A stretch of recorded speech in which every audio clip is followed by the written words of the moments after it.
Jadi sebenarnya ini lanjutan dari antibodi kemarin. Jadi kalau secara garis besarnya, penyakit autoimun dan kanker itu tidak ada obat. Ya, secara garis besarnya seperti itu. Kalau kita berbicara secara kedokteran konvensional.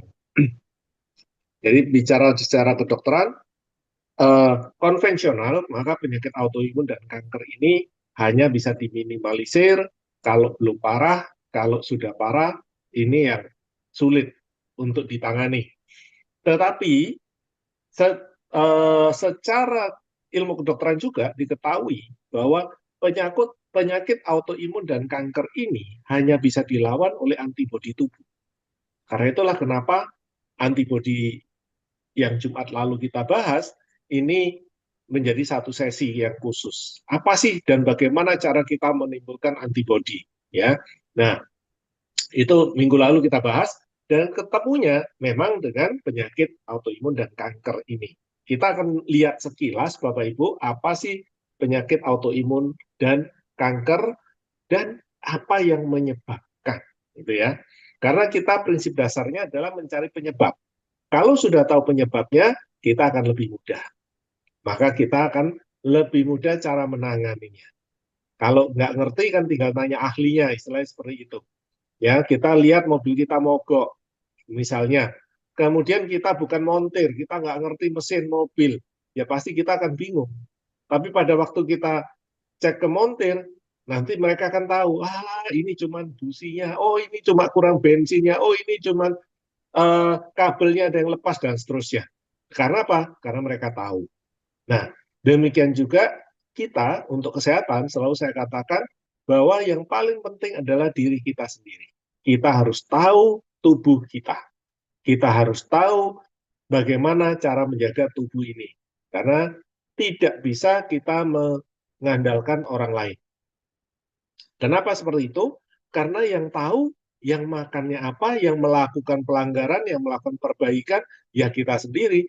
Yang penting kita tahu caranya. Karena itulah kita bisa berkonsultasi dengan dokter itu adalah untuk dapatkan advice atau nasihat atau cara. Itu yang paling penting Bapak Ibu. Atau ya kalau memang itu bukan penyakit uh, yang degeneratif atau kronis begitu, tentu dokter memang memerlukan kita dokter tadi memerlukan pertolongan keterampilan dari dokter tersebut. Ya, oke, kita akan coba bahas satu persatu mengenai autoimun. Autoimun itu adalah satu kondisi di mana sistem imun atau kekebalan tubuh seseorang itu menyerang tubuhnya sendiri. Ini awalnya seperti itu, ya kalau disebut autoimun. Tapi sekarang autoimun ini banyak, bukan hanya hal seperti ini. Jadi akan berhubungan dengan apa? Adanya peradangan, tapi tubuhnya nggak bisa melawan. Kemudian adanya antibodinya drop, sehingga tubuhnya ini menimbulkan reaksi-reaksi yang berbeda-beda pada satu orang dengan orang lainnya. Ada radang sendi, ya peradangan juga radang sendi itu. Kemudian ada juga eksim ya dalam pengertian psoriasis, jadi gatel-gatel begitu. Nah, ini yang pakai salep apa aja juga nggak sembuh-sembuh. Ini yang sudah dimasukkan ke autoimun. Jadi secara umum autoimun ini ada 157 jenis. Kalau dulu hanya tahunya lupus, ya bagaimana antibodi melawan tubuhnya sendiri, istilahnya seperti itu. Tetapi sekarang ada 157 jenis, dan menurut kedokteran, ini bisa saja terjadi karena gender, laki atau perempuan, etnis, lingkungan, atau punya riwayat keluarga. Ya, jadi riwayat keluarga agak sedikit berbeda juga dengan genetik. Bisa berhubungan dengan genetik, riwayat keluarga ini, tapi bisa juga berhubungan dengan pola hidup atau pola makan yang sama. Jadi kalau makannya sama, hidup terus lifestyle atau gaya hidupnya sama, maka bisa menimbulkan penyakit yang sama. Oke, ini adalah kalau kita berbicara penyakit, ya. Dari 157 penyakit yang digolongkan ke autoimun ini, ada beberapa memiliki gejala yang sama atau secara umum gitu ya. Gejala-gejalanya seperti mudah lelah atau kelelahan, pegel di ototnya, seperti habis dipukulin gitu. Ya, seluruh otot, bukan cuma di satu bagian tubuhnya. Ruam kulit, kulitnya merah, gatal, bersisik, kemudian demamnya ringan, ya tapi sering, rambutnya rontok, bukan satu dua ya Bapak Ibu, bukan 10 atau 100, tapi setiap hari seperti kita narik rambut kita ini ya udah di tangan kita banyak rambut, istilahnya rontok gitu. Kemudian sulit berkonsentrasi, kesemutan di tangan dan kaki. Tapi juga jangan parno ya Bapak Ibu ya, baru satu dua gejala, wah jangan-jangan saya autoimun. Bukan itu juga. Kita akan melihat dari sinyal atau tanda-tanda tubuh yang lainnya. Ini cuma contoh-contoh saja yang saya sampaikan karena kita tidak membahas satu persatu penyakit autoimun ini, tapi kita akan membahas penyebab-penyebabnya. Jadi lupus itu yang awal dikenal sebagai autoimun, ya. Dan ini yang mempengaruhi sistem organ, menimbulkan gejala seperti demam, nyeri sendi, ruam kulit sensitif, jadi kena matahari aja nggak tahan, sakit semua itu badannya atau kulitnya perih. Padahal nggak ada luka gitu ya, yang kelihatan, tetapi bisa terjadi seperti itu. Mudah tegang, sakit kepala, sesak nafas, dan seterusnya. Kemudian ada penyakit grip, ya. Ini mulai kehilangan berat badan, matanya menonjol, jadi istilahnya ini hipertiroid gitu. Jadi tiroidnya yang bermasalah, tapi bukan hipertiroid yang biasa. Psoriasis ini adalah penyakit gatal. Tubuhnya gatal, semua digaruk sampai akhirnya luka. Setelah luka, ngering, setelah 1-2 hari akan mengering lukanya dan bersisik. Dan setelah 3-4 hari, terkupas seperti itu. Nanti gatal lagi tempat lainnya dan seterusnya. Ya, ini juga dimasukkan ke psoriasis. Multiple sclerosis ini mulai ototnya yang sulit untuk memiliki tenaga, ya, myasthenia gravis ini juga kelelahan yang parah, melakukan gerakan juga sulit, tiroidisasi utuh ini juga sama, ada penyakit tiroidnya, kemudian juga ulcerative bone disease ini adalah hubungan dengan lambung atau sistem pencernaan yang mulai tidak bagus. Jadi mulai dari kolon itu usus besar, ya, rheumatic arthritis, sindrom Guillain-Barré. Nah ini yang bisa sampai merasa kakinya nggak punya tenaga dan merasa seperti ini bentuk-bentuknya. Jadi ini gambarnya kalau seseorang yang kena grip tadi, ya, kemudian orang yang berhubungan dengan penyakit-penyakit ini kurang lebih seperti ini. Ya, ini multiple sclerosis, jadi syaraf-syarafnya membuat kelemahan dari otot. Oke, ini cuma contoh-contoh aja. Kalau secara umum, selalu saya katakan kita secara umum kita ada dua. Kalau saat ini kita sebut sebagai kedokteran konvensional, mereka akan berbicara mengenai simpang gejala seseorang itu apa, dan kemudian diberikan obat. Kemudian ada lagi kelompok dokter yang menggunakan dokter FM atau functional medicine. Mereka mencari. Bentar Pak Dokter Adi, suara ya. Pak Dokter seperti agak beda sih, agak kurang mic-nya mungkin mic-nya kurang.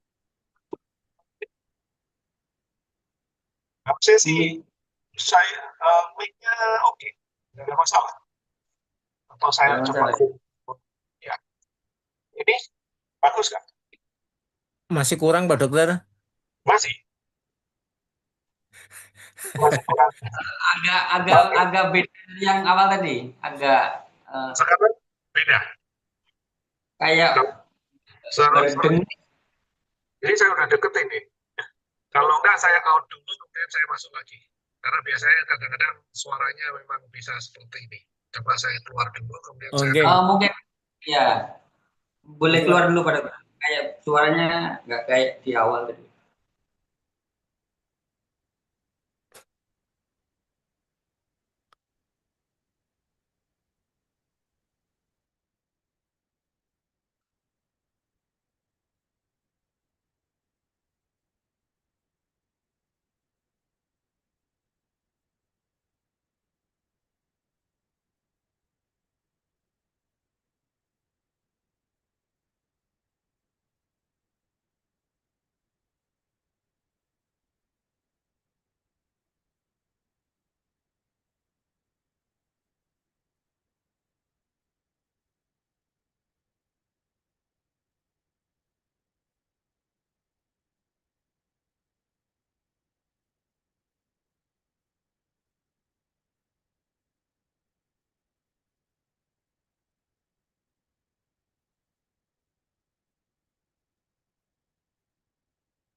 Oke, bagaimana Pak? Suaranya Wah, lebih jelas?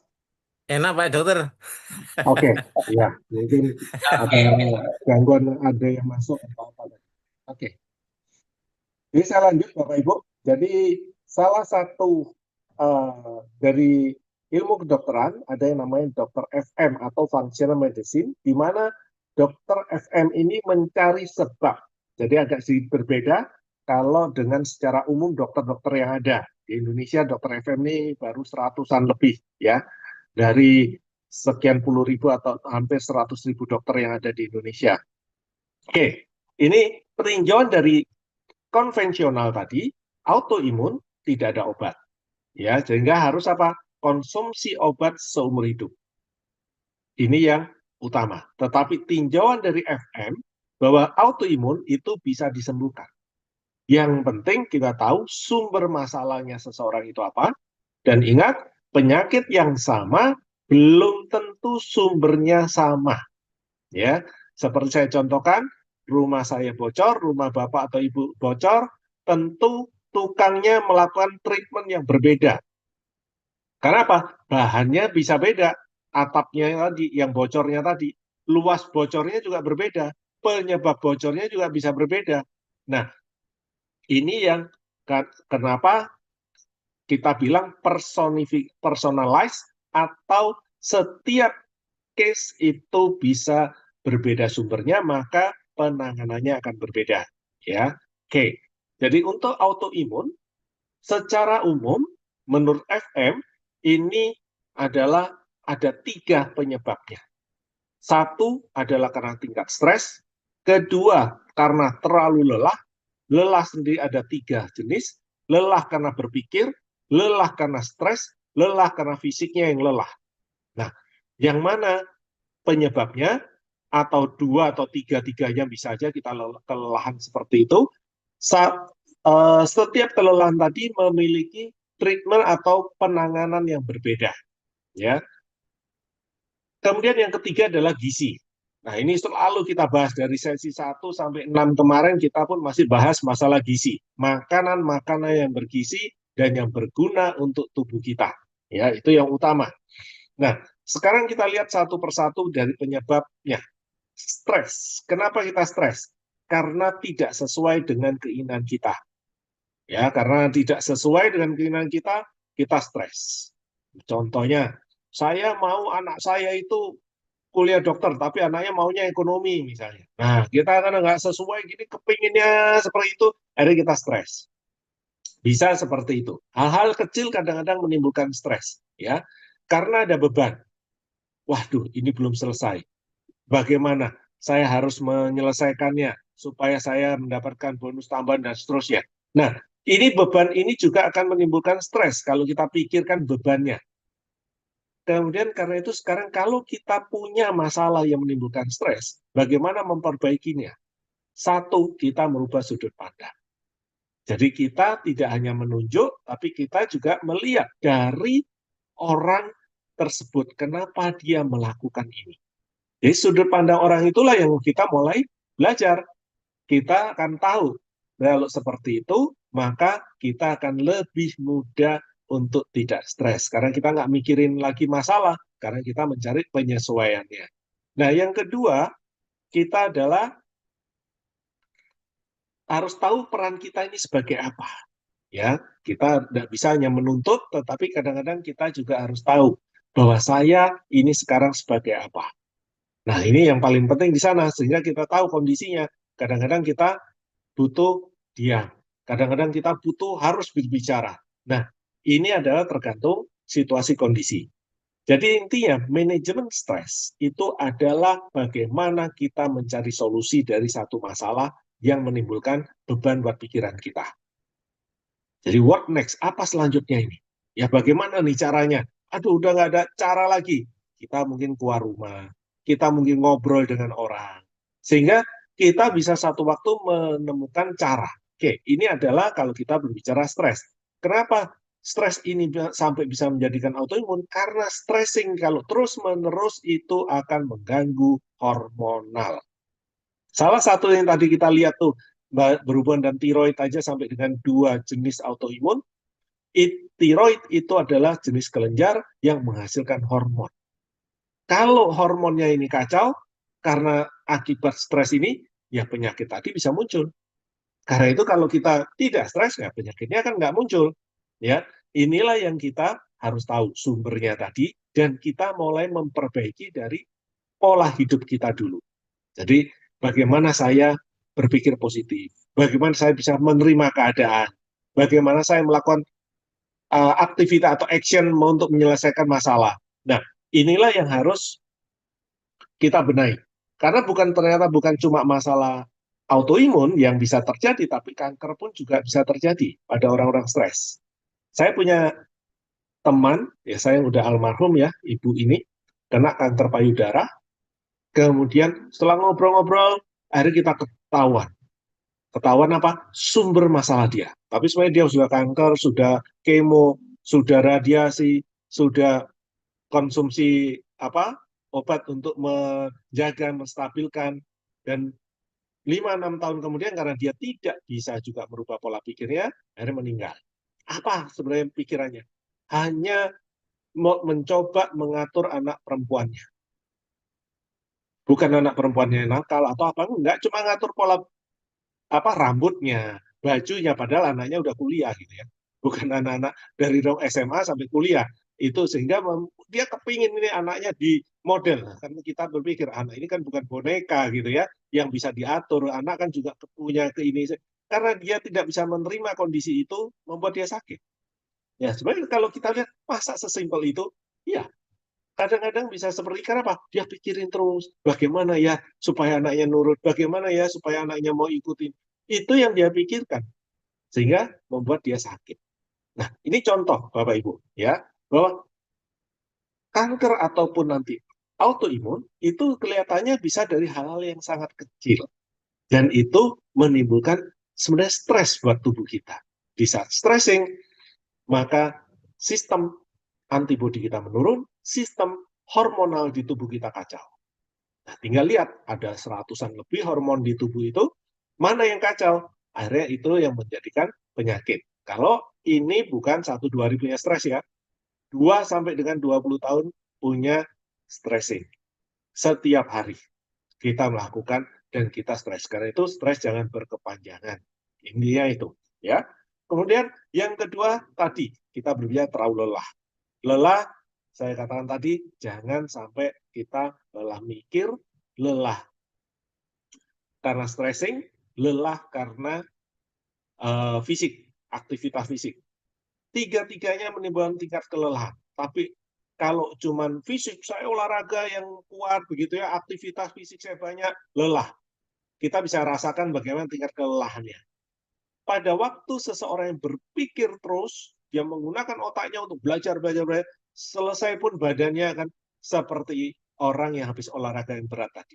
Capeknya luar biasa, badannya pegel-pegel semua, padahal nggak ada aktiviti. Ya, mungkin hanya baca buku, mungkin ketemu orang, mendiskusikan sesuatu, tetapi dia menggunakan otaknya terus. Ini yang kita bilang tingkat kelelahan yang parah. Yang ketiga, tingkat stressing tadi. Seorang yang stressing, selesai stresnya, bukan selesai menyelesaikan masalah, dari berapa jam dia stres, nanti setelah itu akan merasakan tubuhnya juga seperti orang yang habis olahraga berat. Tingkat kelelahannya kurang lebih bisa seperti itu. Nah, kenapa tingkat lelah ini bisa kalau terus-menerus ini menjadi tidak baik? Karena ini akan meningkatkan yang namanya hormon TGF. Ya, transforming growth factor atau tumor growth factor. Ya, ini sejenis hormon. Hormon ini dihasilkan oleh tubuh kita untuk berperan pada sistem kekebalan tubuh. Jadi di saat kelelahan kronis, TGF beta ini meningkat. Karena hormon TGF ini berperan pada sistem kekebalan tubuh, jadi untuk pemulihan peradangan, pemulihan jaringan, dan ini terus dihasilkan, dan kalau makin kecil, ya inilah yang akan jadi masalah. Dan yang ketiga selalu akan jadi masalah, dan ini yang paling banyak, adalah gizi. Ya, apa yang Anda makan? Selalu ini yang kita mulai kan. Makanan ini dimulai dari mana? Dari mulut. Kita akan lihat di sini gambar yang selalu saya keluarkan gambar ini. Kita lihat makan kita dari mulut secara normal, kemudian lari ke lambung, dihancurkan, diabsorpsi, diserap gizinya, protein, karbohidrat, lemak, vitamin lewat usus kecil ini menuju dalam darah, kemudian air dan mineral lewat usus besar menuju dalam darah. Oke, ini kalau kita berbicara normal, ya. Bagaimana pada waktu kita berbicara tidak normal? Ya ini pada waktu saya tidak mengunyah dengan benar. Apa yang terjadi? Pada waktu kita banyak mengunyah, air liur ini akan keluar lebih banyak. Kalau air liur ini keluar lebih banyak, maka air liur tadi juga mengandung enzim. Enzim ini untuk juga menghancurkan makanan-makanan yang kita makan, terutama yang namanya karbohidrat. Jadi zat pati, karbohidrat, ini akan juga dihancurkan. Karena itu kalau Bapak Ibu coba makan roti atau ubi atau nasi, kunyah aja, tidak usah pakai lauk ya, hanya begitu aja, kunyah lebih lama. Apa yang terjadi? Setelah 20-30 kali mengunyah, makanan tadi jangan ditelan, rasa manis. Ya, kenapa? Ya, sudah diubah jadi glukosa, jadi gula. Nah, inilah yang fungsi dari enzim ini tadi. Ya, kemudian syaraf gigi. Pada waktu kita punya gigi, jangan sampai gigi kita rusak. Ada yang lubang, nggak ditambal, kemudian bengkak, yang berhari-hari kita nggak tangani, gitu ya. Nah, ini harus cepat-cepat juga kita ke dokter gigi untuk membenahinya. Karena pada waktu sakit gigi, otak dan usus itu berhubungan. Otak tadi mendapatkan merasa sakit, kemudian ada bakteri-bakteri dan seterusnya, maka usus tadi akan merusak bakteri-bakteri baik. Nah, ini yang akan terjadi, ya. Karena itu pada waktu sakit gigi, ini ada cuma tips aja, Bapak Ibu. Kalau ini terjadi mungkin di malam hari, kita mau cari dokternya susah, tidak punya obat, kita bisa lakukan di 2 titik akupuntur ini, yang namanya Heku dan Jiaji. Ya, Heku itu di sini. Jadi kita menarik dari telunjuk ini dengan lurus dari ibu jari ini, lekukannya ini.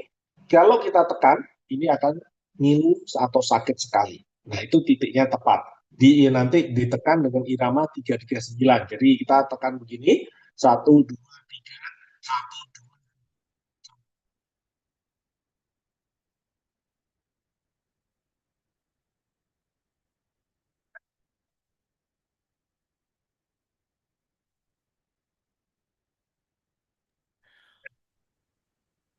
Mohon maaf, suaranya hilang, Pak Dokter. Sekarang sudah jelas, Pak. Bukan nggak jelas, hilang. Oh, ini kenapa ini? Nah, ini sudah, Pak Dokter. Sudah ya? Oke. Atau sinyal saya yang jelek? Coba saya cek sebentar.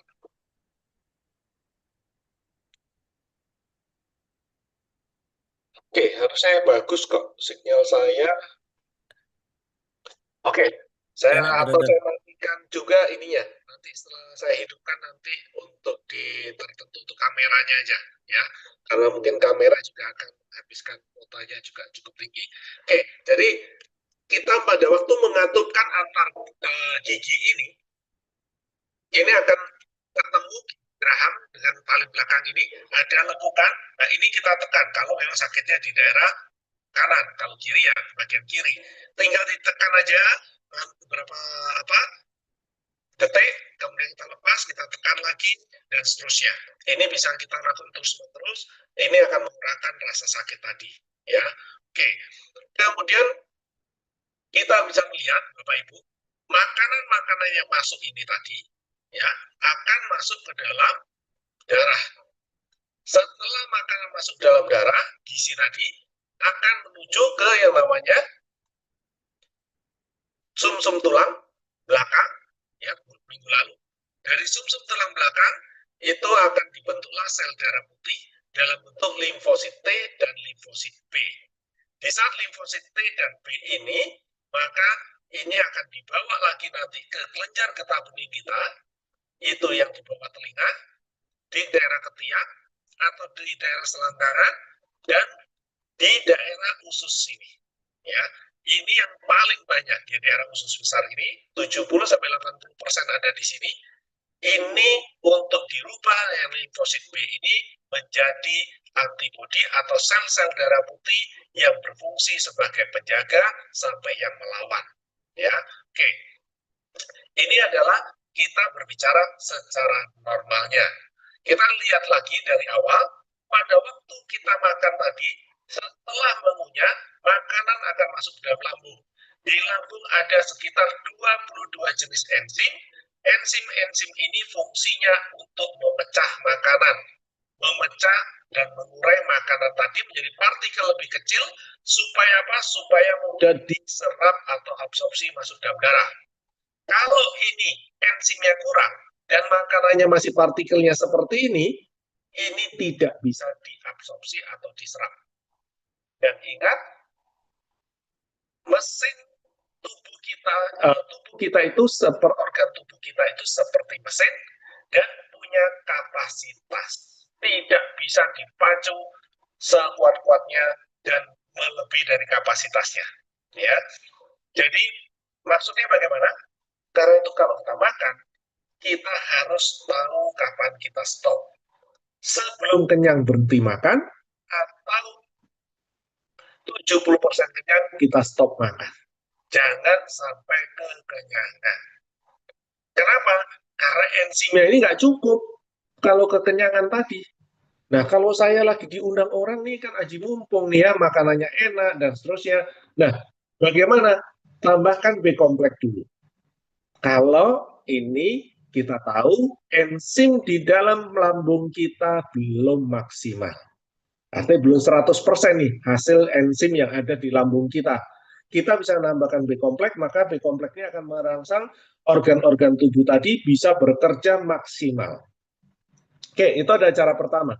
Tapi kalau saya masih makan kekenyangan, kemudian saya kembung, saya nggak nyaman di daerah lambung mah saya, ya berarti enzimnya masih nggak cukup. Ya sebenarnya inti utamanya harus kita kurangin gitu ya, makanan tadi. Tapi kadang-kadang kita lupa diri. Nah, satu adalah siapin B kompleks. Berapa banyak? Ya mau 100-150 mg satu kali makan itu akan meningkatkan enzimnya. Tapi seberapa enzimnya meningkat tergantung mesinnya yang ada di dalam tubuh kita masing-masing. Apakah kemarin itu cuma rata-rata jalan 70%, ya ditambahin B kompleks tadi jadi 100%. Tapi kalau yang sudah 100% ya mau tambah B kompleks ya tidak bisa menaik lagi jumlah enzim yang dihasilkan di lambung ini. Nah, langkah kedua adalah kita bisa mencari nanas dan pepaya dulu. Kita 5-10 menit sebelum makan makanan utama, kita makan buah, pepaya, dan nanas. Mau berapa banyak? Yang jangan terlalu banyak, kalau banyak udah kenyang dulu. Tapi kalau dikit juga enzimnya nggak banyak. Nah, ini kan juga kita harus tahu ya. Jadi 22 enzim ini ada di pepaya dan nanas. Dan ya, bukan atau. Ini adalah untuk kalau saya mau makan kekenyangan karena saya mau menggunakan aji mumpung saya. Tapi kalau bisa, seperti saya katakan tadi, sebelum kenyang kita berhenti makan. Atau 70% kenyang aja. Karena berhubungan dengan apa? Dengan kesehatan kita. Bahkan sekali-sekali, ya sekali sebulan, setahun 12 kali Bapak Ibu. Kalau 20 tahun berapa ratus kali. Ya, ini juga akan menunjukkan tubuh itu menjadi sakit kalau kita berlebihan tadi atau tubuh tidak bisa mengurai makanan-makanan kita tadi. Oke, ini step 1. Jadi enzimnya harus cukup supaya bisa mengurai makanan-makanan tadi menjadi partikel-partikel yang lebih kecil dan mudah masuk diserap ke dalam darah. Oke, ini adalah dari lambung ya. Kemudian saya lanjut dulu yang tips yang lainnya nanti ya kita akan coba bahas. Setelah itu makanan dari lambung akan menuju ke usus kecil untuk dilakukan absorpsi atau penyerapan gizi makanan kita ya. Kemudian pada waktu absorpsi, nah di sini ada rambut-rambut halus yang kita sebut sebagai villi-villi di usus kecil kita, ini akan menyerap atau melakukan mengikat makanan-makanan atau partikel-partikel kecil tadi supaya bisa masuk. Kan Bapak Ibu lihat tadi setelah dipecah oleh enzim, kan makanannya masuk tuh setelah diurai jadi satu partikel tadi. Nah, ini akan masuk ke sini dan antar sel atau fili ini ada yang namanya ikatan, yang namanya tight junction. Ini ikatannya. Jangan sampai ikatannya ini rusak. Kalau ikatannya rusak, kita akan bisa melihat antar sel itu punya celah. Kalau antar sel punya celah, ini yang kita bilang ususnya bocor atau leaky gut. Leaky gut, ada makanan di sini yang tidak terurai oleh enzim tadi, ya misalnya jenisnya protein, belum terurai oleh enzim, kemudian tidak jadi partikel yang satu-satu tadi, masih kumpulan 3 atau 4 tadi partikel ya, protein tadi, kemudian masuk ke dalam darah, ini yang akan berbahaya Bapak Ibu. Pada waktu masuk dalam darah menuju ke liver, akan terjadi reaksi alergi. Tuh, kok saya jadi alergi udang, saya kok alergi ayam, jadi gatal, bentol, dan seterusnya. Ya. Kemudian kalau ini menuju ke ginjal, jadilah penyakit autoimun. Ini yang penyebabnya bisa dari sini. Belum lagi kita bicara kalau makanan tadi masih terikat, ada karena nggak segar, ada bakterinya, nggak semuanya terbunuh dari asam lambung, ada masuk ke dalam, ini juga akan menjadi masalah lagi. Ya, kita mudah sakit, kemudian kita mudah demam dan seterusnya. Belum lagi ini fili-fili ini juga bisa rusak kalau kita juga sering mengkonsumsi antibiotik. Karena itu selalu saya katakan obat yang kita konsumsi harus sesuai dengan resep dokter dan konsultasi dengan dokter, bukan copy resep. Kalau copy resep akan berbahaya Bapak Ibu, karena Bapak Ibu tidak tahu cara mengukurnya, hanya merasa cocok kalau saya sakit ini minum obat ini saya sembuh. Itu kan menurut pandangan kita yang awam ya.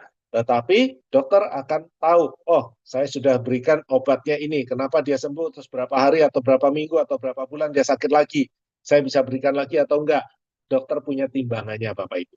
Ya, punya pengukurnya dengan pengetahuannya tadi. Karena itu sebaiknya tidak melakukan copy resep tadi. Oke. Jadi kita bisa lihat Bapak Ibu, makanan-makanan yang bisa merusak fili-fili ini apa aja? Mulai dari makanan berlemak sekali. Silakan makan lemak, silakan makan gorengan, tetapi ada limitnya, ada batasannya. Batasannya apa? Warna kotorannya harus kuning. Kalau Bapak Ibu selalu lihat, BAB tiap hari bentuk panjang terapung, tidak terlalu bau warna kuning. Jadi harus warna kuning. Artinya makanan yang berlemak ini kita tahu kontrolnya, pasnya. Kalau sampai kotoran atau BAB kita warnanya coklat ke gelap, maka makan berlemak kita berlebihan. Kalau berlebihan, apa yang terjadi? Merusak fili-fili ini juga. Kenapa? Terlalu berat. Akhirnya tidur. Ya, fili-fili ini seperti ini, jadi bergerak, ya, dia bergerak begini. Karena terlalu berat, dia tidur. Pada waktu tidur seperti ini, tentu makanan tadi tidak bisa dilakukan absorpsi dengan sempurna. Yang namanya apa? Protein dan vitamin. Karena itu nanti BAB terjadi apa kalau banyak protein dan vitamin? Jadi lembek. Jadi tidak bisa berbentuk panjang. Oke, ini adalah karena makan lemak. Pedas juga sama, merusak fili-fili ini. Kemudian kalau fili-fili ini rusak, maka butuh perbaikan. Perbaikan dari fili-fili atau usus sel-sel yang di usus kecil kita atau usus halus ini membutuhkan waktu hanya 24 jam. Kalau rusaknya dikit, Bapak Ibu. Kalau rusaknya banyak, bisa sampai dengan 1 minggu. Ya, jadi tercepat 24 jam yang tadi tidur ini menjadi bisa baik lagi sel-selnya. Tapi ingat, bahan dari sel. Kembali, makanan mengandung protein. Itu adalah bahan-bahan dari sel tubuh kita. Jadi ini pun sel, Bapak Ibu. Dan kita nggak bisa melihat sel ini. Kenapa? 1 miliar sel kurang lebih itu cuma sebesar satu biji kedelai. Nah ini kita mau lihatnya satu demi satu sel. Ada nggak ikatannya? tentu nggak bisa dilihat dengan mata telanjang. Ya, karena itu kita bisa lihat sinyal tubuh kita. Bagaimana tubuh ini bisa kita lihat dari warna ataupun bentuk kotoran kita, ya, BAB kita. Ini yang menentukan. Oke, ini adalah kalau kita berhubungan dengan makanan yang bisa merusak fili-fili tadi, dan kalau fili-fili tadi rusak dan tight junction tadi rusak, maka akan mudah makanan-makanan yang tidak tercerna dengan benar masuk dalam tubuh, itu akan menjadi makanan sel kanker dan juga menimbulkan reaksi alergi ataupun sampai ke autoimun. Jadi karena mungkin Bapak Ibu ada yang bertanya, sel kanker itu kan sel, makanannya kan protein atau pengganti protein. Betul, protein yang benar yang tadi kalau kita berbicara minggu-minggu pertama, protein yang baik itu adalah PDCS-nya 100 atau indeksnya 1. Protein digestibility corrected amino acid score 1 atau 100%. Artinya makan 100, dicerna 100, diserap 100, digunakan 100, tidak ada sampah, itu yang terbaik. Tetapi pada waktu kita makan tadi, kemudian enzimnya nggak cukup, kemudian ada leaky gut, makanan protein tadi masuk, itu juga bisa jadi bahan makanannya sel-sel kanker juga. Tapi yang bagus tadi nggak bisa menjadi makanan sel kanker, karena nggak cocok makanannya. Ya, oke. Tight junction ini atau ikatan antar sel tadi ya, ini diperlukan yang namanya zonulin. Zonulin itu apa? Jenis protein. Kan saya katakan di sesi 1, 2, protein itu ada 50.000 jenis asam amino. Nah, salah satunya ini namanya zonulin ini. Ya, oke. Jadi artinya apa? Makanan protein itu penting sekali Bapak Ibu. Jangan sampai kita kurang. Untuk menjaga permeabilitas sel-sel dan permukaan dari sel-sel di usus, dan juga untuk membuka atau menutup sambungan antar sel bila tight junction terlalu longgar, ya. Dan kalau terlalu longgar, ini yang disebut leaky gut tadi. Di saat terjadi leaky gut, memungkinkan bakteri, toksin, protein makanan yang belum tercerna akan masuk dalam aliran darah dan akan memicu respon imun yang tidak normal. Ya, imun itu antibodi kita. Tidak normal karena ada zat asing yang tidak dikenal, tentu tubuh akan melakukan perlawanan. Kalau nggak bisa, ya terjadi sakit tadi. Apakah itu ke kanker atau ke autoimun tadi atau alergi, ya. Karena itu penyakit-penyakit autoimun yang berhubungan dengan leaky gut itu adalah mulai dari celiak, diabetes tipe 1 sampai multiple sklerosis tadi. Oke. Dan pada waktu kita buang air besar, rata-rata seharusnya sebanyak 150 gram. Oke, ini kita buang air besarnya. Ini untuk orang Asia, ya. Kenapa harus seperti itu? Karena kita harus bisa tiap hari juga, dan dalam 1 gram tinja kotoran kita ini ada 100 juta bakteri yang tidak baik. Jadi artinya kalau ini 150 gram, ada 15 miliar bakteri yang tidak baik. Kalau saya 24 jam tidak bisa BAB, jadi hari ini saya nggak BAB, berarti kemarin pagi saya baru lakukan lebih dari 24 jam saya nggak BAB, apa yang terjadi dengan 15 miliar bakteri ini? Dia akan berkembang biak. Dia akan menambah jadi lebih banyak lagi. Ditambah kotoran dari apa yang baru kita makan hari ini. Ya, ini akan berkembang, dan ini juga akan menghasilkan racun-racun bakteri-bakteri ini. Di saat bakteri baik kita, probiotik kita kurang, maka yang terjadi adalah banyak zat-zat yang dihasilkan oleh bakteri tidak baik ini, kurang lebih ada 31 macam zat atau racunnya tadi, ya. Dan ada satu zat ini bekerja sama dengan bakteri jelek yang lain masuk ke dalam darah. Di saat masuk dalam darah, timbullah penyakit asma, alergi udara, penyakit kulit, eksim, dan seterusnya. Ya, bila tadi masuk dalam ginjal, jadilah autoimun lagi. Oke, orang-orang yang autoimun rata-rata diberikan oleh obat-obatan jenis steroid. Pada waktu konsumsinya jangka panjang, maka akan terjadi wajahnya bulat, pundaknya bulat. Kenapa bisa terjadi seperti itu? Karena airnya tidak bisa keluar. Sedang pengontrol air atau volume darah di dalam tubuh itu adalah ginjal. Jadi area kena apa? Komplikasi ke ginjal.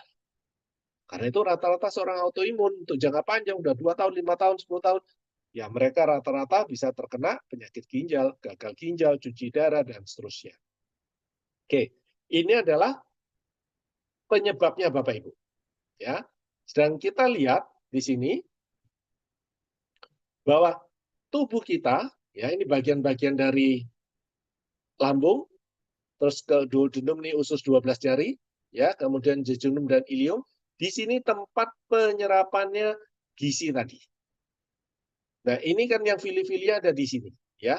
Nah, kita bisa lihat apa yang akan diserap di sini. Ini mulai dari kalsium, fosfor, niacin, B3, ya, biotin, asam folat, ADEK, ini semua diserap di sini. Kemudian lemak, vitamin C, vitamin B12, vitamin D. Nah, ini juga diserap di sini. Kita bisa lihat nih Bapak Ibu. Vitamin dan mineral rata-rata akan terserap di usus kecil dan usus besar. Ya. Oke. Ini kalau usus tadi tidak bagus, apa yang terjadi? Ya, kita mudah terjadi sakit dan makanan yang kita makan sebagian besar akan numpang lewat. Kita lihatnya dari mana?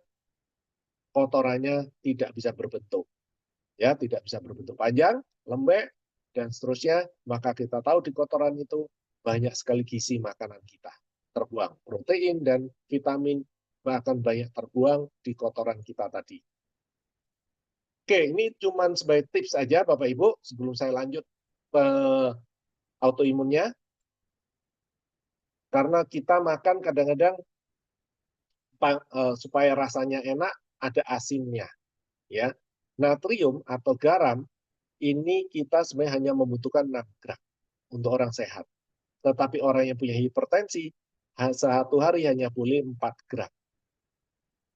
Kemudian kalau saya makan nasi campur, 1 bungkus, atau nasi kotak, ini rata-rata sudah ada 9 gram.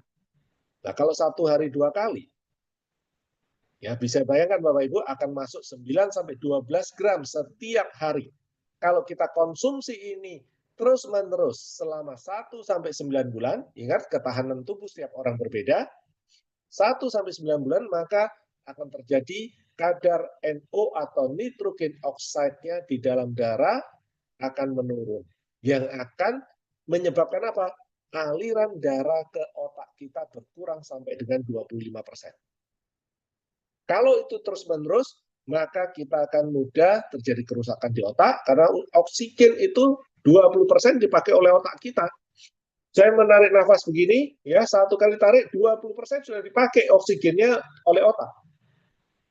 80% itu dipakai oleh seluruh tubuh kita. Jadi otak yang kecil ini membutuhkan sangat tinggi oksigen tadi, supaya sel-selnya tetap terjaga dengan baik.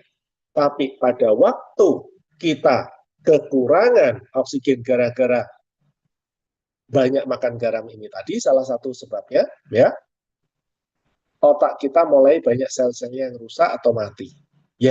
Apa efeknya? Demensia, pikun. Nah, gejalanya di mana? Kalau saya banyak makan garam ini, gampang Bapak Ibu. Kadang-kadang kita buka lemari atau buka kulkas begitu, kita mau ambil sesuatu, kita udah lupa. Tadi mau ambil apa ya? Kita tutup lagi lemari atau kulkasnya, kita pergi sampai bingung. Tadi saya sebenarnya mau ambil apa? Mungkin berapa menit, kemudian baru kita ingat, ya. Nah, ini ada gejala awal bahwa makanan kita garamnya terlalu banyak. Oke, ini cuma tambahan aja karena ada yang mineral itu sebenarnya dibutuhkan oleh tubuh, tetapi kalau terlalu banyak akan juga jadi masalah, ya. Oke. Jadi sekarang bagaimana cara kita mengatasi? Kita udah tahu nih, Bapak Ibu. Penyebab autoimun itu 3, ya. 1, tingkat kelelahan. 2 adalah stressing. Ketiga, gizi. Gizi pun kita udah tahu, ya, bahwa di gizi tadi mulai dari lambung kita harus benar enzimnya, makan itu jangan terlalu kenyang. Kemudian fili-fili di lambung, di usus kecil kita harus bagus. Kemudian di usus besar probiotiknya juga harus banyak. Karena probiotik banyak berarti bisa mengurai sisa-sisa makanan untuk dibuang, tidak masuk ke dalam darah, dan yang paling utama adalah dengan usus besar bersih, maka kelenjar getah bening yang di bagian luar usus akan bisa merubah limfosit B menjadi sel antibodi atau sel darah putih yang berbagai jenis untuk melakukan pertahanan di tubuh kita. Yang minggu lalu atau Jumat lalu kita membahasnya. Ya, nah itu berhubungannya ke sana. Kalau kita bicara lelah tadi ada 3 lelah: lelah pikiran, lelah fisik, atau lelah karena stressing. Karena itu, apa yang mesti dilakukan pertama? Mencari sumber masalah. Masalahnya ada di mana ini? Kemudian pencernaan kita bagus atau enggak? Sering kembung misalnya. Itu sudah ada masalah. Apakah masalah di enzim lambungnya, atau masalah di empedunya, atau berhubungan dengan sistem pencernaan yang lainnya. Kemudian buang air besar tentu juga harus bagus. Karena gizi harus masuk atau enggak? Makanan kita ini merusak fili-fili atau enggak? Nah, kan kita harus tahu dari bentuk kotoran tadi. Tiap hari bentuk panjang, terapung, tidak terlalu bau, warna kuning. Itu yang harus kita perhatikan. Karena kalau tidak, apa yang terjadi? Kalau kita tidak bisa membuat balance, maka bisa jadi mulai dari autoimmune problem, reaksi alergi, kanker, ini semua juga akan. Jadi kalau imunnya berlebih, karena berlebih ini bukan karena dia produksinya lebih karena tidak ada permintaan, karena ada permintaan, ya. Permintaan apa? Ada kerusakan-kerusakan tadi, maka kan diproduksi lebih banyak, kayak over, terjadilah malah penyakit. Tetapi kalau kurang, nggak ada musuh tapi nggak cukup tentaranya, terjadi kanker atau infeksi di sini. Ya, kalau gejala ringannya baru infeksi. Oke, ini kalau kita berbicara hanya urusannya imun. Dari imun berhubungan dengan sel darah putih. Sel darah putih, ingat, berhubungan dengan makanan, sistem pencernaan, dan sumsum tulang kita. Ya, jadi makanannya bagus nggak? Terus bisa diserap nggak? Setelah diserap, sumsumnya, sumsum tulang kita masih bisa membentuk limfosit B nggak? Kalau bisa bentuk B nanti usus besar kita, pair patch atau kelenjar-kelenjarnya masih bagus nggak untuk membentuk pertahanan tadi, sel-sel eosinofil, basofil, dan seterusnya tadi. Ya, nah ini adalah dimulai dari sistem antibodi tadi. Karena itu apa yang perlu diperhatikan? Makanan-makanan mengandung protein, pre dan probiotik, bakteri baik dan makanannya bakteri, vitamin B kompleks, kalsium, magnesium, vitamin D, vitamin E, vitamin C, buah-buahan dan atau sayur yang segar, ya, buah segar. Kemudian hindari makanan-makanan gluten, pedas, goreng, atau minyak berlebihan. Enzimnya juga harus diperhatikan, harus bagus. Ini kalau kita bicara gizi. Kemudian manajemen stresnya, kita mulai belajar untuk mengatur tingkat stres kita. Semua harus belajar, Bapak Ibu, nggak bisa mendadak ya. Waduh, ini saya stres, gimana caranya manajemen? Nggak bisa kita. Mungkin dengan 1 kali stres, 2 kali stres, 10 kali stres, 100 kali stres, kita, oh cuman begini toh kalau ngadepin masalah itu. Nah, jadi kita akan harus belajar dengan cara apa? Selalu berpikir positif. Ya, menjaga stamina, jangan 3 lelah berkepanjangan. Oke, itu kalau kita berbicara mengenai autoimun. Nah, sekarang kalau kita berbicara mengenai kanker ini bagaimana? Kanker ini adalah penyakit yang disebabkan oleh pertumbuhan sel abnormal. Jadi, artinya selnya mutan, gitu ya, tidak terkendali. Kemudian pertumbuhan sel abnormal ini juga merusak sel-sel normal di sekitarnya. Oke, penyebab terjadi kanker dari mutasi gen, ya. Kemudian bisa juga karena faktor-faktor gaya hidup. Apakah itu stres? Kembali, tadi stres itu melemahkan antibodi, ya. Kemudian radikal bebas. Kita banyak makan makanan di packing, mengandung pewarna, perasa, pengawet. Kemudian juga polusi udara, kita menghirup terus polusi udara, atau makanan-makanan kita dibakar atau digoreng yang dengan menggunakan minyak yang diulang-diulang. Ini semua adalah sumber radikal bebas. Ya, oke, kita lihat sumber radikal bebas itu. Oh, saya nggak keluarkan gambarnya. Ya, jadi, nah ini Jadi sumber radikal bebas ini akan merusak dari sel kita, ya. Sedangkan sel itu seperti ini bentuknya. Ada. Jadi satu sel kita aja udah nggak bisa lihat ya. Di dalamnya sel ini masih banyak lagi isinya. Mulai dari ada inti sel, kemudian ada mitokondria, ada ribosom, ada sitoplasma dan seterusnya. Ya, ini adalah satu bagian sel. Nah, kita tubuh ini punya lebih dari 40 sampai 60 triliun sel. Oke. Nah, kalau sel ini rusaknya bukan karena secara alami, jadi tiap sel itu ada umurnya kan, selalu pada waktu kita berbicara sesi 1 dan 2, setiap sel itu punya umur. Kemudian belum umurnya mati, selnya kita rusak karena radikal bebas tadi, maka akan mudah terjadi kerusakan. Bisa kita bayangkan Bapak Ibu, DNA kita setiap hari bisa melawan 10.000 serangan dari radikal bebas. Setiap hari. Ya. Jadi kalau kita apalagi mendekat pada radikal bebas, mendekat pada orang yang merokok, mendekat pada polusi udara, mendekat pada atau makan makanan gorengan yang menggunakan minyak goreng yang diulang-ulang, ya ini kita akan berhadapan lebih banyak lagi, ya, kerusakan-kerusakan dari sel tadi. Oke. Kemudian kalau terjadi ketidakseimbang antara radikal bebas dan antioksidan, membuat kerusakan sel jaringan, kerusakan sel-sel yang banyak rusak, maka itu sama dengan jaringannya yang rusak, jaringan-jaringan yang rusak sama dengan organnya yang rusak. Kalau organnya itu cuma di kulit, kita cuma jadi penuaan dini. Mudah keriput atau cepat keriput, gitu ya. Kalau kita berhubungan dengan organ, akhirnya terjadi penyakit-penyakit degeneratif, yaitu kena jantung, kena kanker, kena diabetes. Nah, ini kalau kita berhubungan dengan banyak sel tadi.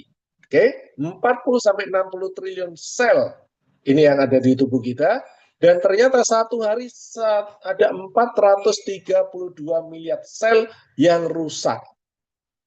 Ya, yang mati istilahnya, secara normal ini. Secara normalnya ada 432 miliar sel yang rusak. Dan tubuh bisa melakukan daur ulang yang namanya apoptosis dan dihasilkan 70%. Ya, dengan asumsi levernya bagus ya. Sistemnya bagus, levernya bagus, maka sel-sel yang rusak tadi akan dibentuk lagi oleh tubuh dari bahan daur ulang tadi, dari sel yang mati tadi. 30%-nya itu harus didapatkan dari makanan. Makanan yang utama kan adalah protein, 1 gram per kilogram berat badan. Ya, itu yang utama. Harus ada B-kompleks, ada vitamin C, ada kalsium, vitamin D, dan seterusnya. Nah, ini yang harus kita dapatkan untuk menggantikan 30% sisanya itu dari makanan. Di antara 100.000 sel yang dibentuk, itu ada satu sel yang tidak normal. Jadi bisa bayangkan ya, kalau setiap hari ada 432 miliar sel, berarti ada berapa banyak sel yang tidak normal. Tapi secara umum, 80% sel yang tidak normal ini mati dengan sendirinya. Ya, tidak perlu diapa-apain, ya memang dia akan rusak dengan sendirinya karena pertumbuhannya tidak normal tadi. Tapi 20% akan dirusak oleh sel darah putih. Karena ini udah tahu nih, selnya nggak bagus, tapi dia juga nggak cepat rusak atau mati selnya, maka sel darah putih kita akan memakan sel tadi. Supaya apa? Ya supaya tidak terjadi radikal bebas tadi, ya tidak jadi sumber-sumber dari penyakit. Nah, bila ada satu sel yang tidak normal, maka ini dan tidak dapat dirusak oleh sel darah putih bertahun-tahun, maka inilah yang jadi sumber dari kanker tadi. Ya, satu sel jadi 2 sel, jadi 4 sel, jadi 8 sel berkembang. Ya ada 1 miliar sel, maka ini sudah sebesar biji kedelai. Nah kalau 1 biji kedelai jadi 2 biji kedelai, jadi 4. Nah besarnya seperti itu, mulai kelihatan kan. Kalau tadi 1 sel, 2 sel nggak kelihatan, wah saya sehat kok, dicek bagus semua. Tapi setelah 10 tahun, loh kok bisa ada 1 biji kedelai? Tahun depan, loh, kok sudah 1 senti? Tahun depannya lagi, loh, kok sudah jadi 8 senti? Nah, ini kita bisa lihat Bapak Ibu, perkembangan sel tadi kalau kita tidak melakukan perubahan, maka itulah terjadi yang namanya penyakit. Ya, kembali kita lihat antibodi tadi dihasilkan oleh kelenjar getah bening. Ya, yang kita katakan tadi yang paling banyak di usus besar tadi untuk merubah limfosit B menjadi tentara. Ya, sel-sel darah putih yang bisa melawan partikel-partikel asing, yang bisa melawan sel-sel yang rusak, yang melawan juga sel-sel yang mutan. Nah, setiap hari ternyata ada 450 peperangan di kelenjar getah bening ini. Jadi bila ada zat asing, virus, bakteri, maka kelenjar getah bening ini akan mengurai zat-zat asing tadi. Tapi kalau kelenjar getah beningnya belum siap menghasilkan antibodi atau sel-sel darah putih tadi, maka kita jadinya demam. Oke. Kelenjar getah bening ya, tadi sudah kita bahas, ada di bawah telinga, kemudian di ketiak, di selangkangan kita, dan di usus besar itu yang paling banyak. Karena itu, paling banyak kan kalau kita melihat anak-anak, habis demam, berapa hari, tahu-tahu di belakang telinganya kok ada benjolan. Nah, mungkin kita akan takut ya, ini benjolan apa? Ya selalu kalau memang itu bertanya sama saya, selalu saya tanya, habis demam nggak? Oh iya, habis demam. Berapa hari yang lalu? Dan tanda kutip apa? Itu normal. Mesinnya kelenjar getah bening ini tadi, ya mesin kelenjar getah bening ini tadi, menghasilkan tentara untuk melawan demam tadi kan? Karena dia over, terjadilah pembengkakan, ada kerusakan pada mesinnya.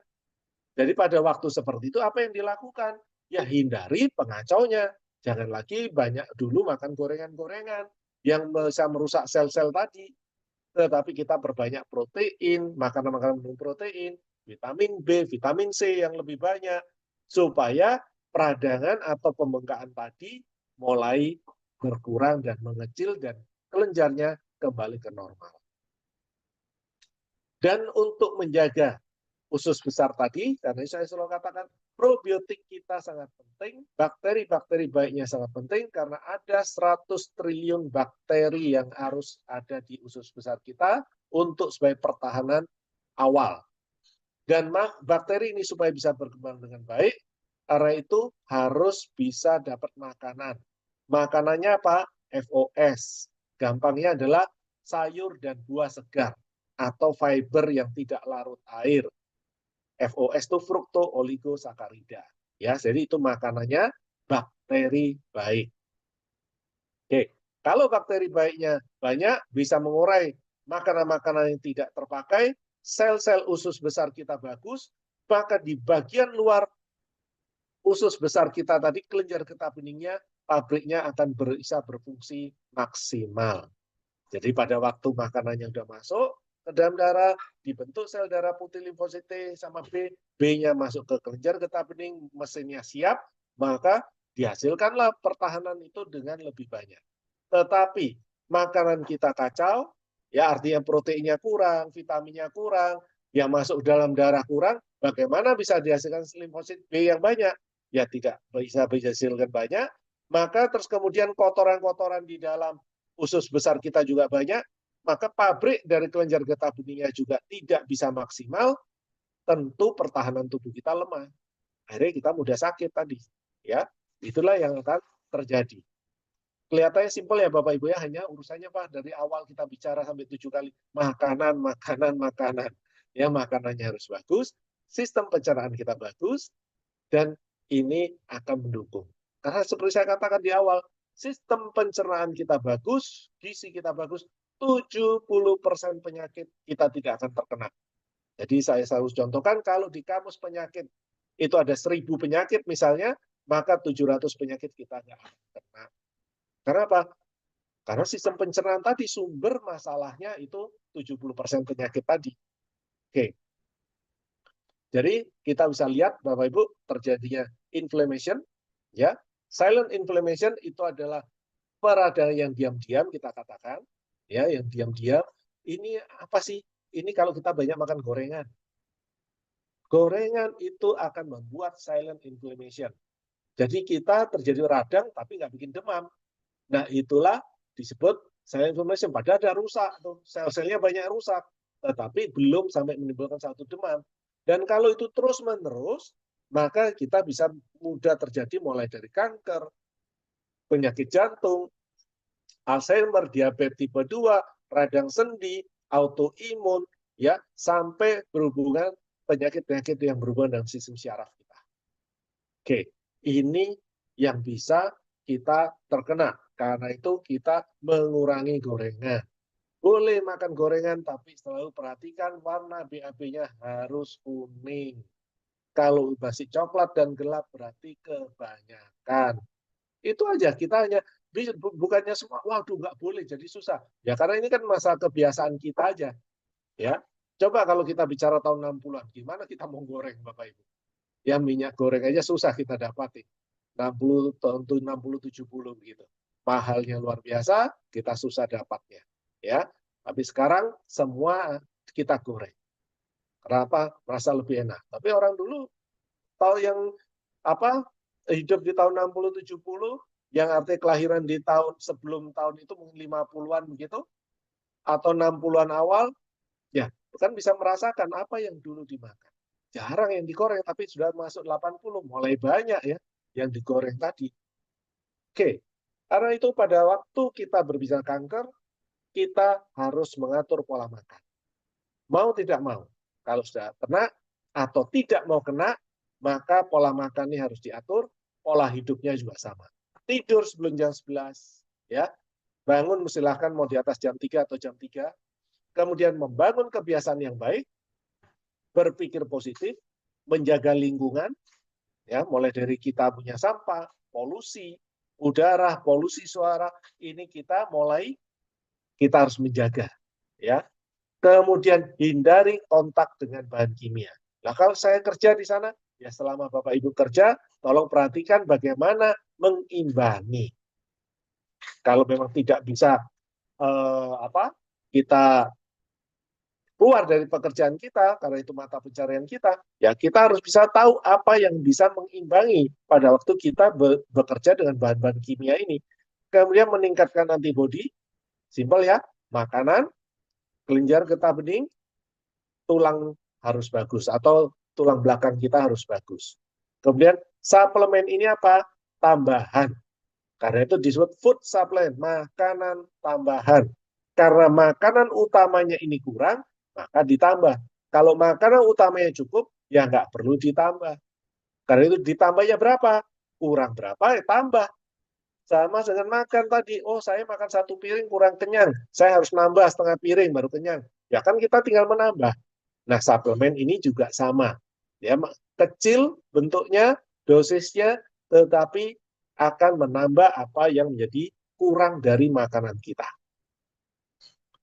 Jadi untuk mengatasi ini semua dimulai dari apa yang kita makan. Jadi karena itu saya tadi ulang lagi, habit kebiasaan makan kita mulai kita perhatikan dan kita mulai rubah pelan-pelan dengan mengurangi, ya.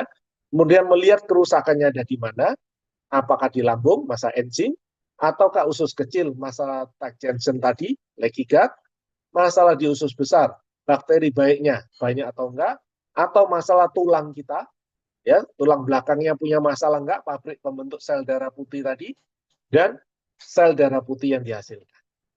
Oke, enzim probiotik tulang belakang harus bagus. Oke, gizi makanan. Kembali, semua hanya berhubungan dengan makanan. Kalau saya sudah terkena kanker, minum vitamin apa? Ini pertanyaan paling banyak, ya. Saya katakan selalu, saya nggak tahu, Bapak Ibu. Kenapa nggak tahu? Karena saya nggak tahu apa yang dia makan. Saya nggak tahu apa yang menjadi penyebab dari terkena kanker. Tetapi secara garis besar, akhirnya saya rangkumkan, karena terlalu banyak pertanyaan, dan nggak mungkin dipikir kalau saya jawab nggak tahu, nanti dipikir saya sombong dan begitu. Saya rangkumkan di sini, Bapak Ibu. Kalau memang bermasalah dengan kanker, satu, jaga makanan. Kalau bisa vegetarian. Vegetarian ingat, masih ada kacang-kacangan sumber protein. Kalau nggak bisa dapat dari daging. Kenapa?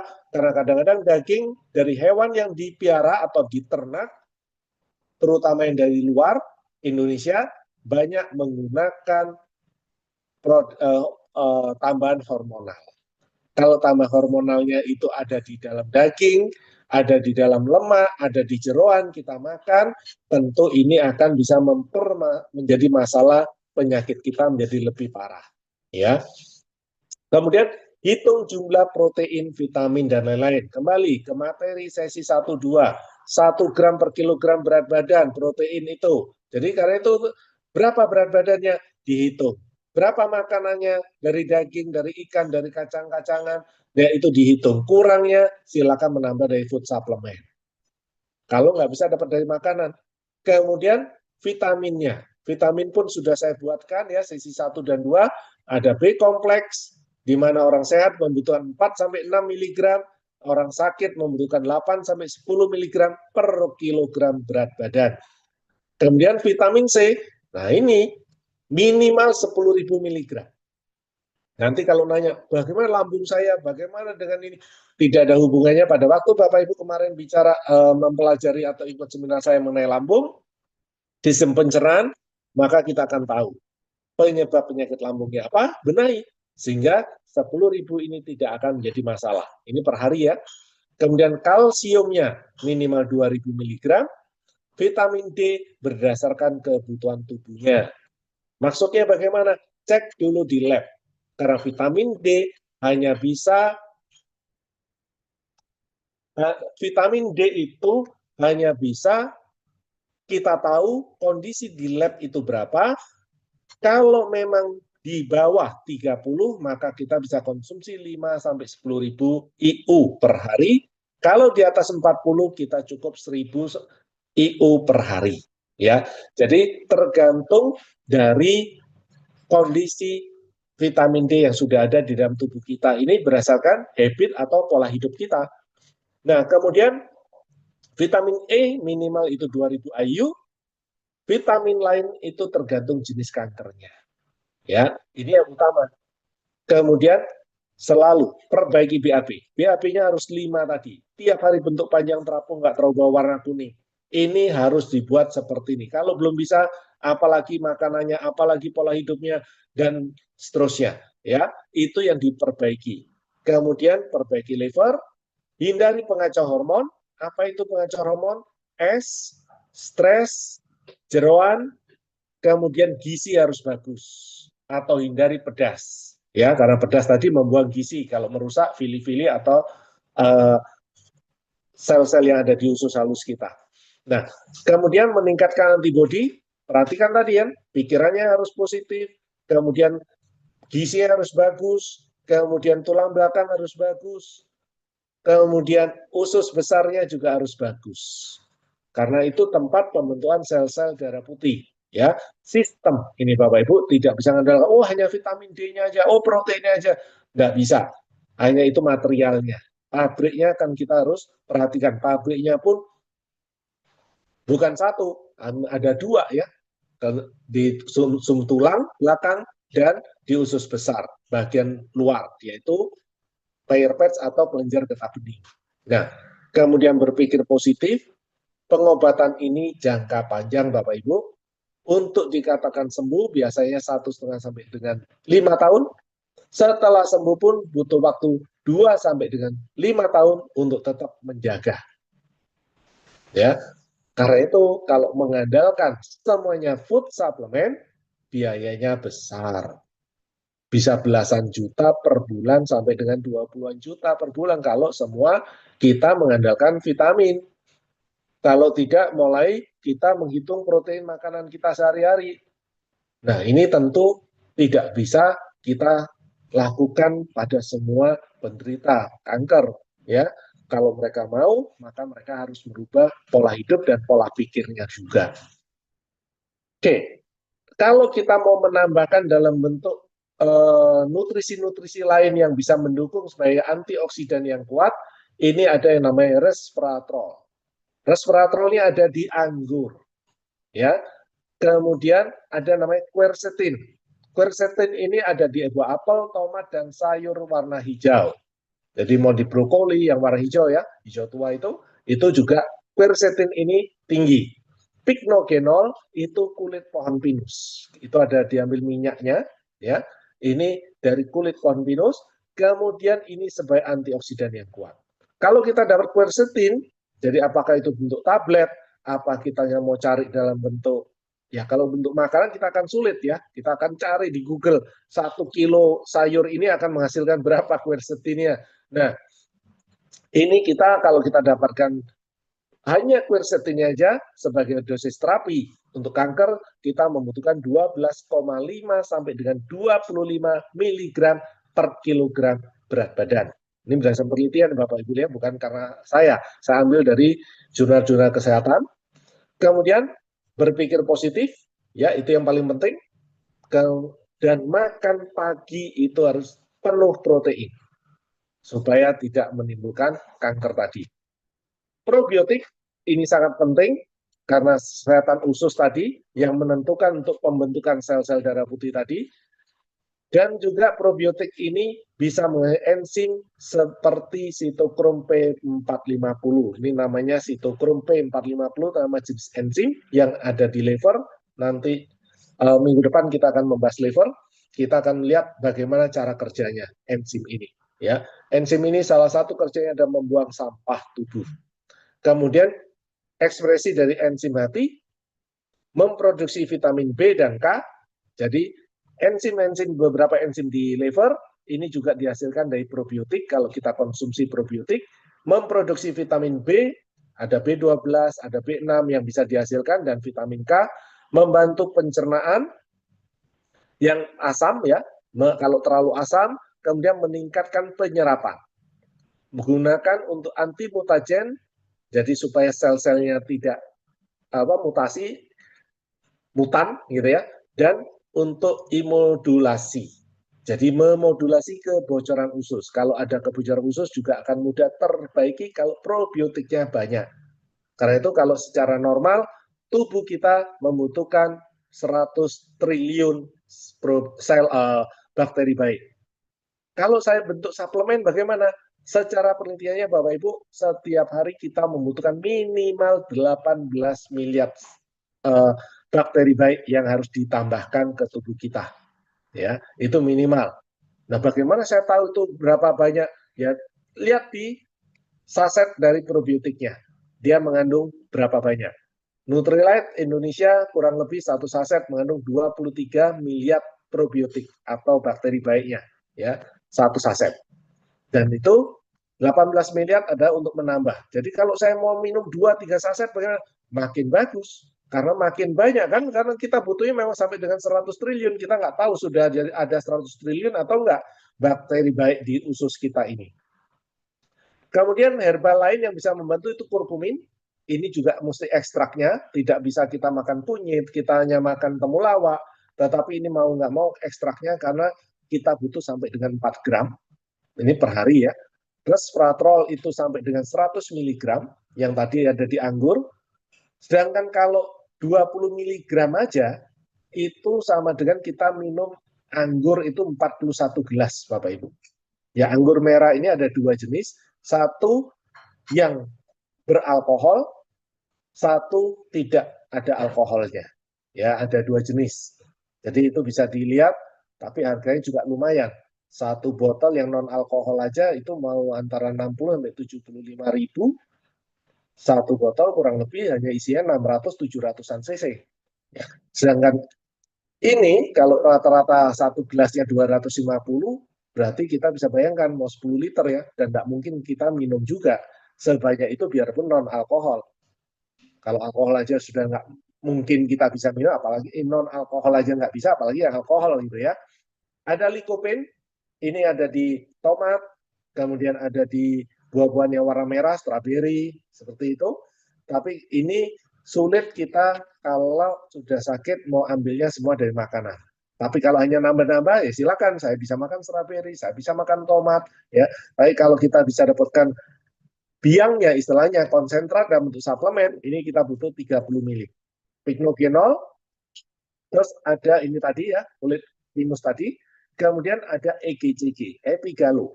Ini teh hijau, kalau di Nutrilab itu ada di green tea. Tapi bisa bayangkan Bapak Ibu, kalau saya menggunakan dosis terapi, berapa banyak itu green tea satu hari. Harganya berapa juga gitu ya. Nah, karena itu saya katakan pengobatan ini kalau mau menggunakan seperti ini mahal.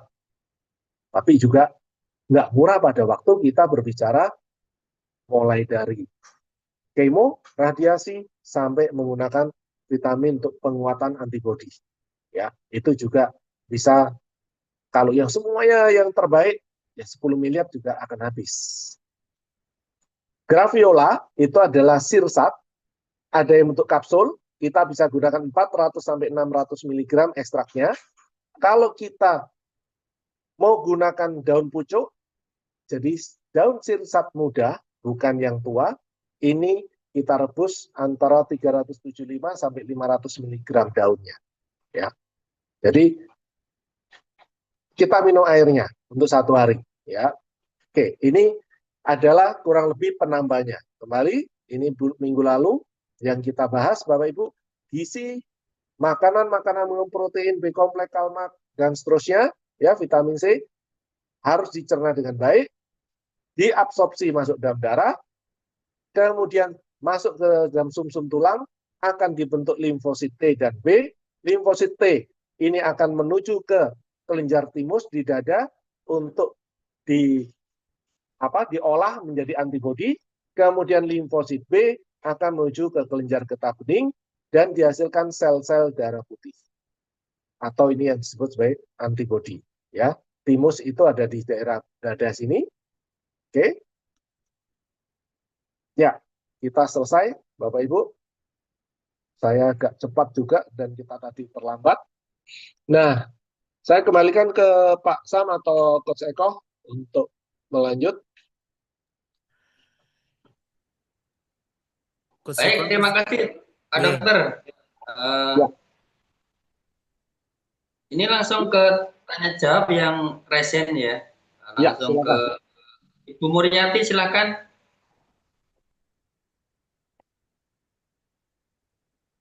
Satu orang aja. Ibu Muriati. Oh, ini ya. Oke. Mungkin malam ini nggak ada yang tanya resen, Pak Dokter. Mungkin langsung ke kolom komentar. Oke. Silakan. Jadi ini ada pertanyaan, sakit gigi sudah lama sampai 7 tahun nggak kunjung sembuh dok, padahal sudah diperiksa ke dokter.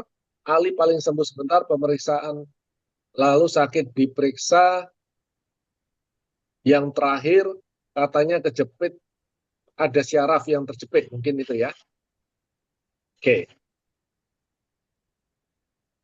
Kalau seperti ini, Bapak coba penuhi dulu protein, B kompleks, dan kalsium. Ini kalau Bapak ya, berarti minimal kalmaknya 1.500 sampai 2.000. Kalau ini Ibu, berarti 2.000 sampai dengan 2.400 mg kalsiumnya, proteinnya 3 sendok, B kompleksnya minimal 6. Ini saya hanya ngikutin protein ya, karena tidak ikutin berat badan. Tapi kalau mau tepat, nah, hitung dengan berat badannya. Itu ada angka minimalnya. Lihat dalam waktu 2 minggu sampai dengan 2 bulan, ada nggak perbaikan. Karena menurut saya kemungkinan salah satu sebabnya kalau sudah berbolak-balik ke dokter gigi, sakitnya masih dikatakan syaraf, nanti dimatikan syarafnya, bla bla bla. Ini kemungkinan besar adalah karena kurang kalsium. Karena pada waktu tubuh kurang kalsium, maka yang diserang pertama itu adalah tulang dari gigi. Jadi bisa keropos dan seterusnya. Apakah rambut rontok cepat berubah termasuk autoimun? Bukan. Ya, rambut rontok bisa karena kekurangan B, bisa kekurangan protein, bisa kekurangan vitamin C, bisa terlalu stres, itu bisa. Tetapi bukan jaminan bahwa pasti autoimun. Penyebab dari stres atau karena kekurangan gizi. Oke, ya jelas tadi ya. Jadi ini, kemudian saya mau dan stres. Dulu punya suami yang galak, sering kalau lagi nyuci atau mengerjakan pekerjaan, mendengar suara, marah. Sekarang udah bisa, terus kemudian, nah, membuat saya sakit demam, jantung berdetak kencang,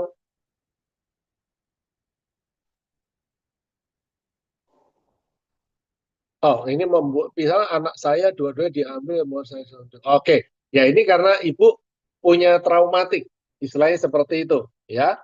Nah, kemudian kalau seperti ini apa yang dikerjakan? Ibu mulai memanajemen stres, melakukan aktivitas-aktivitas yang lebih positif. Apakah itu melakukan kegiatan-kegiatan pekerjaan sehari-hari, ya? Apakah ibadah? Tapi dari sisi gizi, ibu selalu perhatikan protein B kompleksnya cukup dan sementara bisa gunakan Wijem E. Jadi Wijem E-nya ini dikonsumsi minimal 12 sampai dengan 20 per hari rutin. Berapa lama? Ya minimal lihat dalam waktu 1 bulan sampai dengan 1 tahun. Jadi masing-masing bisa berbeda, ya. Ada yang 1 bulan bisa selesai, ada yang kadang-kadang bisa sampai 3 bulan atau lebih. Nah, ini bisa dilakukan dengan cara ini adalah masa traumatik aja, ya. Jadi supaya bisa tenang, ya lakukan kegiatan-kegiatan positif. Hipertiroid dan hipertensi kadang sampai 160. Sekarang lagi minum obat tiroid, tirosol, vitamin apa yang mendukung. Oke, ini kita akan berbicara lebih detailnya karena bukan autoimun, maka kita akan bicara detail nanti pada waktu kita bicara hormon. Tetapi secara garis besar, seorang yang hiper atau hipotiroid kekurangan kalsium, karena kalsium yang akan banyak terpakai. Jadi kalsiumnya coba diperbanyak. Jadi kalau wanita kebutuhannya 1.000 sampai 1.500, naikkan jadi 2.000 minimal, kalau laki-laki minimal menjadi 1.500.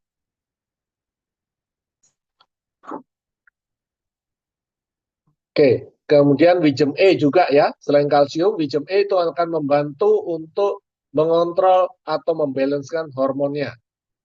Asam urat tinggi itu akan berhubungan dengan liver dan pola makannya, ya. Nanti kita akan berbicara liver minggu depan, Pak atau Ibu, ya. Saya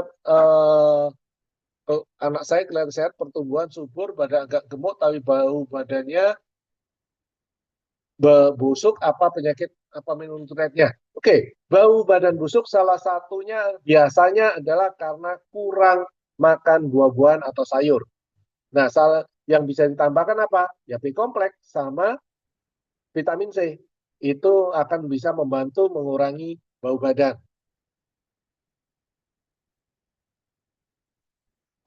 Pegel di leher termasuk gondong, pernah operasi, benjolan kambuh lagi. Apa harus operasi lagi ya? Saya nggak tahu kalau ini. Ya harus operasi lagi atau enggak. Karena saya nggak tahu penyebabnya. Tetapi yang bisa coba Ibu lakukan adalah kenapa bisa timbul. Nah, ini yang bisa dikonsulin ke dokternya. Apakah karena cuma kurang yodium, karena berhubungan dengan tiroidnya, atau ada sebab yang lainnya. Benjolan itu karena tadi kanker jinak, mungkin karena faktor-faktor seperti itu, ya mesti jelas sumbernya dulu. Kemudian penderita tensi tinggi punya gagal ginjal, benar, bisa, ya. Kalau sudah cuci darah, nah kalau sudah cuci darah kita nggak nangani, Pak, ya. Tidak, kita serahkan pada dokter urologinya. Kenapa? Karena kalau kecuali pasiennya mau ikut, ya ikutlah belajar di sini, nanti dia akan mengerti, kemudian dia harus bisa merubah pola hidupnya. Kalau kita hanya memberikan nutrien saja, tidak menyelesaikan masalah, ya.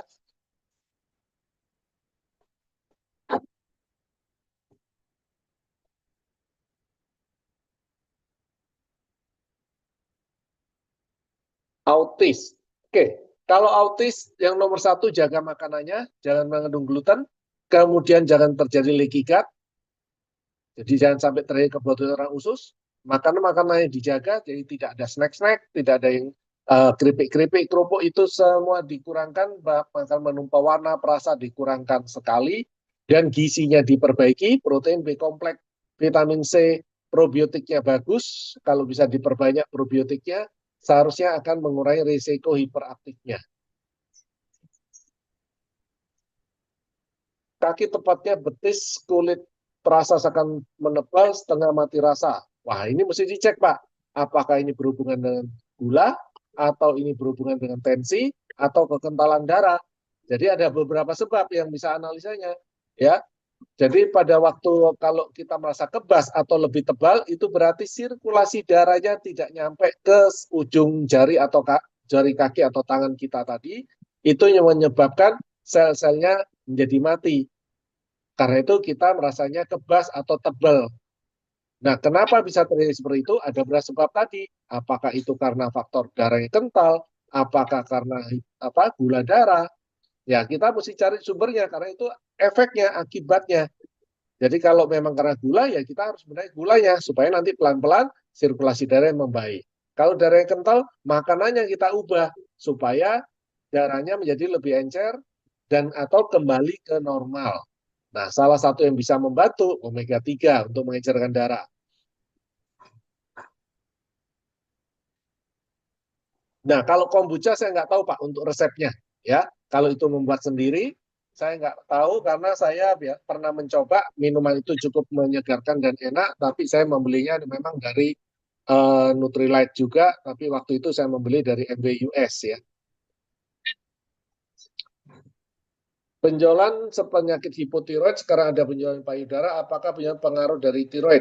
Bisa berbeda, karena tempatnya berbeda, bisa berbeda, tapi juga bisa sama karena ada masalah dengan hormonal. Karena tiroid itu hormon, menghasilkan hormon, ya organ, kelenjar yang menghasilkan hormon, kemudian di payudara juga sama, ini bisa terjadi penjualan-penjualan itu bisa terjadi karena hormonal. Karena itu, apa yang dilakukan? Nomor 1, hindari es. Kedua, stres. Hindari itu. Ketiga, gizi harus bagus. Keempat, jangan makan jeroan. Jadi pedas juga otomatis harus dikurangkan. BAB-nya dibuat bagus, gizinya bagus. Vitamin E diperbanyak. Ya, vitamin E-nya diperbanyak. Nah, itu harusnya bisa membalanskan hormon. Kemudian untuk mengetahui kelenjar tiroid itu bisa terganggu sehingga bisa mengetahui tempe. Kalau tiroid setahu saya tidak ada masalah dengan tempe atau protein kedelai, ya. Karena istilahnya begini, apa yang menjadi masalah itu adalah isoflavon. Isoflavon adalah fitonutrisi yang ada di dalam kedelai. Sebenarnya isoflavon ini sangat bagus karena dia antioksidan, dia bisa membantu masuknya kalsium dalam tulang, dia juga sebagai untuk bisa membantu proses-proses sel-sel tubuh itu bisa bekerja dengan baik. Tetapi pada orang yang punya masalah dengan hormon estrogen, ini yang akan mudah bermasalah, ya. Jadi seseorang tuh estrogennya normal, mau makan seberapa banyak kedelai tidak akan ada masalah. Tetapi seseorang yang estrogennya kacau, ini bisa menimbulkan yang namanya kanker payudara. Kemudian kalau banyak makan isoflavon, maka estrogennya akan meningkat. Kita akan lihat lagi kalau seseorang karena kanker payudara itu karena estrogen, ya sebaiknya tidak konsumsi semua produk kedelai. Apakah itu tahu tempe, protein Nutrilite, ataupun kecap, ya, mau kecap asin, kecap manis, itu semua produk kedelai. Pasti ada isoflavon biarpun sedikit. Kemudian kalau orangnya yang terkena ini sudah menopause, ya sudah nggak ada estrogen, ya nggak ada masalah. Karena itu hanya umumnya estrogen, karena itu tidak berhubungan dengan tiroid. Tiroid berbeda lagi, karena kelenjarnya menghasilkan tiroid tadi T3, T4, TSH, kan sebatas itu, bukan berhubungan dengan estrogen. Estrogen berhubungan dengan sistem menstruasi atau tingkat kesuburan dari seorang wanita. Nah, ini yang perlu dijaga sebenarnya dari situ, ya. Nanti kita bicara hormon, kita akan bahas lebih banyak. Contoh makan gluten itu apa? Tepung-tepungan, ya. Tepung yang misalnya terigu dan seterusnya itu akan mudah jadi gluten. Nah, kemudian kalau setiap selesai makan BAB itu kenapa? Ada dua hal, kan yang lalu sudah pernah kita bahas ya, pertanyaan seperti ini. Satu adalah karena levernya. Karena kita makan, maka kita BAB. Tetapi kalau setiap kali makan, tidak sampai dengan 1 jam BAB, jadi 3 kali makan akan 3 kali BAB, 4 kali makan 4 kali BAB, hati-hati kita mesti cek berhubungan dengan kelenjar tiroidnya. Nah, biasanya ini akan berhubungan metabolisme semua dipercepat. Tetapi kalau hanya habis BAB, nanti makan kemudian BAB lagi. Nanti siang makan BAB lagi, malam enggak. Ya berarti itu liver. yang diperbaiki, ya. Jadi ada masalah dengan liver. Stres bisa pusing, bisa Ibu, dari belakang kepala sampai ke mata. Ya, itu dari tempat sakitnya ya, dari belakang kepala sampai ke arah ke arah atas seperti di remat-remat gitu, kepala bagian atas sampai matanya juga begitu, seperti di remes gitu ya. Nah, itu karena hormonal kacau atau stres tadi. Tetapi biasanya kalau sudah kena ke mata itu, kita merem enak ya, tapi denyut-denyut sakitnya di daerah tengah kepala aja, daerah mata berkurang. Nah, di saat kita buka mata, itu luar biasa kita nggak nyaman di daerah dahi sampai ke mata. Nah, ini adalah bisa seperti itu pusing karena stressing atau hormonal ya.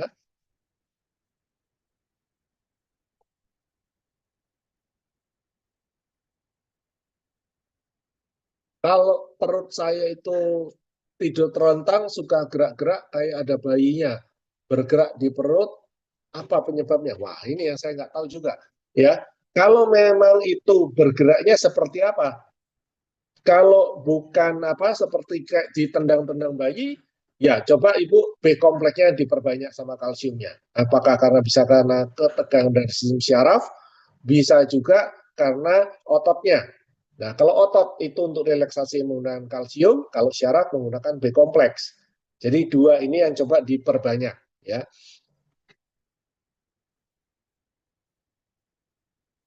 Kalau sendawa atau buang angin apa gangguan di lambung? Iya Pak, itu pada waktu kita bicara pencernaan. Itu adalah kita bicara kembung ya, banyak sendawa atau buang angin. Itu gejala awal dari kembung. Tapi kalau bisa terus-menerus atau habis makan gorengan kita banyak seperti itu, hati-hati terhadap batuk empedu. 1 tahun lalu pernah operasi ambeien, sampai sekarang belum sembuh juga. Maaf, lubang BAP jadi 2 karena bekas operasi, jadi sudah bolak-balik dirawat. Wah, kalau sudah operasi, ya sekarang Bapak benahi dari kemarin kita pada waktu bicara pencernaan sudah ada. Coba dicari Pak mengenai ambeien atau mengenai sembelit. Ini akan sama ya. Jadi sembelit pada waktu seseorang ambeien berarti BAP-nya menjadi kesulitan. Sembelit itu berarti kan tidak bisa BAP tiap hari atau rutin. Ada 3 penyebab, kurang air, atau kurang serat, atau kerja livernya.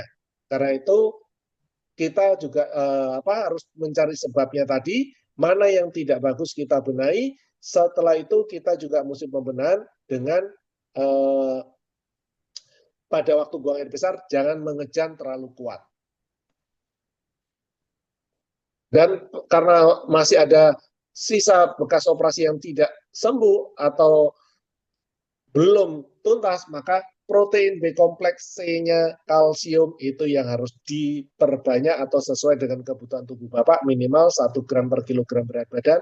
Harusnya nanti sel-selnya juga akan dilakukan pertumbuhan sel-sel baru sehingga bisa sembuh dari sisa-sisa atau bekas operasi tadi. Oke, selesai Pak Eko. Oke, baik Pak Dokter. Terima kasih sudah memberikan materi yang luar biasa malam hari ini. Dan mungkin teman-teman kita ketemu lagi Selasa depan ya dokter ya? Iya, Selasa di depan. Hari Selasa ya. Oke, kita ketemu lagi Selasa tanggal 5 gitu ya. Iya, tanggal 5 kita akan membahas mengenai liver.